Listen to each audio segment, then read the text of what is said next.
Մենք շատ ենք սիրում ամեն տեղին, անտեղին առիթին բաժակը բարձրացնել ու խմել երեխեքի կենացը։ Երեխեքի ապագան, երեխեքի առօրյան ապականված է։ Չունեն երեխաները խաղալու տեղ։ Ընդհանրապես բակային գոտիները, առնետներով լցված այդ գարաժները, կրպակները երեխաների համար ոչ մի պայման ու հնարավորություն ստեղծված չի։ Շենքի բնակիչների համար պայման ու հնարավորություն ստեղծված չի։ 21-րդ դարում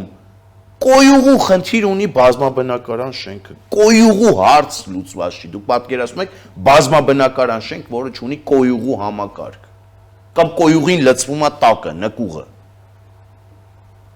Դժվար է պատկերացնել։ Մայթեր առհասարակ չկա։ Լուսավորության խնդիր առանձին հատվածներում, անվտանգային խնդիր, որ ամենակարևորն է, ես պատասխանատու եւս մի հայտարարություն եմ անում։ Իմ ընտրվելու պարագայում քաղաքի ոստիկանապետի հետ շաբաթական առնվազն 2 անգամ ես սրճելու եմ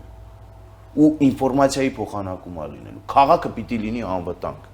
Եվ նոյեմբերի 16-ին իբրև ամփոփում հորդորում եմ մեր հայրենակիցներին առաջին հերթին որոշում կայացնել գնալու եւ ընտրություններին մասնակցելու, որովհետեւ այդ որոշման կայացումը եւ ընտրատեղամաս հասնելը քաղաքացու, գիտակից քաղաքացու փակում է հորողպորտեղու, բաջանաղի, քավորի, տերտերի խնդրանքով ընտրության գնացողների ճանապարհը։